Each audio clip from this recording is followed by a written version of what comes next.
નમસ્કાર દોસ્તો, હું છું કિંજલ. આજે માર્કેટમાં હેલ્થના નામે બહુ મોટો ઘરસ્ફોટ થઈ ગયો છે. એમાં પ્રોટીનના નામે તો બહુ લૂંટફાટ થઈ રહી છે.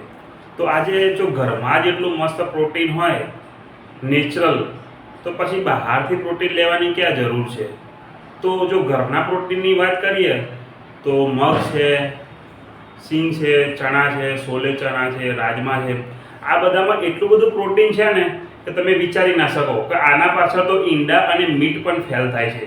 જો ખરેખર તમારે નેચરલ પ્રોટીન અને તમારે ખરેખર બોડી ડેવલપ કરવી છે તો તમે જો જેટલું ઘરનું પ્રોટીન યુઝ કરશો ને એટલો તમને અને તમારા હેલ્થ માટે બંને માટે ફાયદાકારક છે.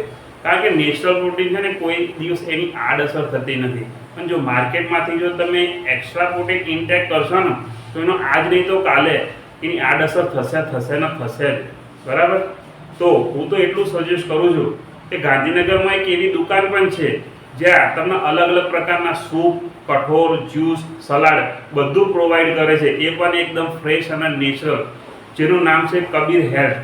તમે એકવાર ગૂગલમાં સર્ચ કરો અથવા ઝોમેટોમાં સર્ચ કરો, ત્યાંથી તમે એકવાર મંગાવીને ટ્રાય કરો. જો તમને સારું લાગે તો તમે પણ જાતે ઘરે ટ્રાય કરીને ઘરે પણ પ્રોટીન બનાવી શકો છો. ધન્યવાદ.